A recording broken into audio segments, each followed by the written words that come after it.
News యువత అనుకుంటే సాధించలేనిది ఏదీ లేదంటూ ఢిల్లీలో జరిగిన పరిణామాలు నిరూపించాయి.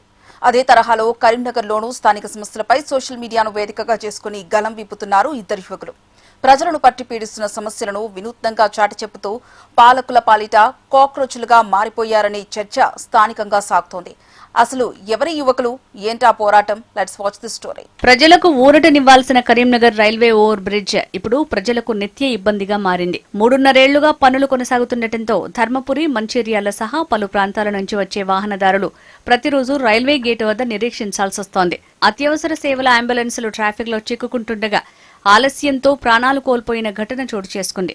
ఇంత జటిలంగా మారిన సమస్యను ప్రశ్నిస్తూ కరీంనగర్కు చెందిన యువకులు కోటా శ్యామ్ కుమార్, కరుణాకర్ సోషల్ మీడియా వేదికగా వినూత్న నిరసనలు చేపట్టారు. గతంలో రేకుర్తి రోడ్ల గుంతల సమస్యలపై ఇలానే సోషల్ మీడియా వేదికగా ప్రశ్నించారు. ఇలా నగరంలోని చాలా సమస్యలను ఇదే తరహాలో అధికారుల దృష్టికి తీసుకువెళ్లిన ఈ యువకులు ఇప్పుడు స్థానికంగా చర్చనీయాంశంగా మారారు. ఇలా కరీంనగర్ ని పట్టి పీడిస్తున్న సమస్యలను ఎలివేట్ చేసేందుకు కరీంనగర్ లో కాక్రోచులుగా మారారు ఇద్దరు యువకులు. సోషల్ మీడియాలో వాళ్ళ టైం లైన్లో వాళ్ళకు సంబంధించినటువంటి సోషల్ మీడియాలో వాళ్ళు ఈ సమస్యలను ఎత్తి చూపుతూ అటు ప్రభుత్వాన్ని ఇటు పాలకుల్ని ప్రశ్నించేటువంటి ప్రయత్నం చేస్తూ ఉన్నారు. సో వాళ్ళనే ఒకసారి మాట్లాడించే ప్రయత్నం చేస్తాను. మీ పేరేంటి? ఇలా మీరు పదే పదే కరీంనగర్లో ఉన్నటువంటి సమస్యలను ఎత్తి చూపడం వెనుక కారణం ఏంటి? అందరికీ నమస్తే. నా పేరు కోటా శ్యామ్ కుమార్. కరీంనగర్ భారతీయులు అని పిలుస్తుంటారు. ప్రతి సమస్య మీద మేము స్పందిస్తూ ఉన్నాము. అట్లీస్ట్ ఎవరూ కూడా పట్టించుకోవట్లేదు. ఇప్పుడు రైల్వే బ్రిడ్జ్ ఇది దాదాపు 3 సంవత్సరాల క్రితం 154 కోట్ల వ్యయంతో సేతుబంద్ అనే పేరు మీద స్టార్ట్ అయింది. అయినప్పటికీ కూడా ఎవరు పట్టించుకోవట్లేదు. ఇప్పుడు మీరు అబ్జర్వ్ చేయవచ్చు, రోజుకు 20 సార్ల గేటు పడుతుంది. అంటే 20 సార్ల గేటు పడినప్పుడల్లా అంబులెన్స్లు వచ్చి వాటి వెయిట్ చేస్తూ ఉన్నాయి. ప్రాణంతో కొట్టుమిట్టాడుతున్నారు మనుషులందరూ కూడా.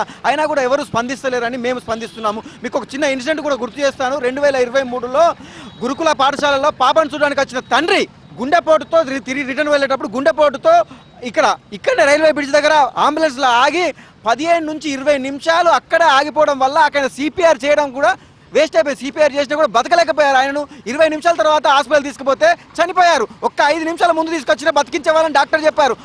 చూడండి, ఈ ప్రాణానికి విలువ ఎవరు కట్టాలి? సెంట్రల్ ప్రభుత్వం కడుతుందా, స్టేట్ ప్రభుత్వం కడుతుందా? వాళ్ళేమో ఇనాగ్రేషన్ చేసేటప్పుడు మేమంటే మేము గొప్ప, మేము తెచ్చినాం చెప్పుకోవడమే అవుతుంది. కానీ ఇక్కడ రియాలిటీలో పనులు ఎవరు చేయట్లేదు. దయచేసి ప్రజలకు కూడా రిక్వెస్ట్ చేస్తున్నాం, మీరు కూడా ప్రశ్నించాలి. ప్రశ్నించండి, ఎవరు పనులు చేయరు. అధికారులను కూడా రిక్వెస్ట్ చేస్తున్నాం, త్వరగా మీరు పని చేయాలని కోరుకుంటున్నాను. మీరు ఏ సోషల్ మీడియాలో పెడతా ఉన్నారు? ఇన్స్టానా లేకపోతే ఏంటి? ఏ సమస్యలు ముఖ్యంగా కరీంనగర్లో ప్రస్తావిస్తాం? మా సోషల్ మీడియా ఇన్స్టాగ్రామ్లో పెడతాం, యూట్యూబ్లో పెడతాం, మేము వాట్సాప్ స్టేటస్ కూడా పెడతాం. సో ఇక్కడ జరుగుతుంది ఏంటంటే, ఒకసారి గమనించండి. ఇక్కడ నుంచి మన గత ప్రభుత్వం బీఆర్ఎస్లో కూడా మంత్రి ఉన్నాడు, గంగుల కమలాకర్ గారు, ఆయన మంత్రి పదవిలో ఉన్నారు. పొన్నం ప్రభాకర్ గారు మంత్రి పదవిలో ఉన్నారు. ఇప్పుడు మన ఎంపీ మంత్రి పదవిలో ఉన్నారు. మరి ఇంతమందికి కరీంనగర్ నుండి మంత్రి పదవులు వచ్చినప్పుడు మన ఇలాంటి జిల్లాని అభివృద్ధి చేసుకోవడానికి వాళ్ళు ఏం చేస్తారు? వాళ్ళు దేనికోసం పోరాడుతారు? మేము ఇక్కడికి వచ్చి అడగాల? మరి వాళ్ళకి కనబడతలేరా? కలెక్టర్ గారిని కనబడతలేదా? మరి ఎవరు ఇప్పుడు ఏమంటారు? సెంట్రల్ అడిగితే స్టేట్ అంటది, స్టేట్ అడిగితే సెంట్రల్ అంటది. మరి ఎవరు పట్టించుకోవాలి దీని గురించి? ఎన్నేళ్ళు ఆపాలి దీన్ని? 3 ఏళ్ళు అవుతుంది దగ్గర. దీన్ని ఓపెన్ చేసినప్పుడు మాత్రం ఇది మేము చేసినామని రాష్ట్ర ప్రభుత్వం, ఇది మేము చేసినామని కేంద్ర ప్రభుత్వం కొబ్బరికాయలు కొట్టారు, బ్యానర్లు పెట్టారు, ఫ్లెక్సీలు కట్టారు. మరి ఇప్పుడు దీని గురించి ఎవరు పట్టించుకోవాలి?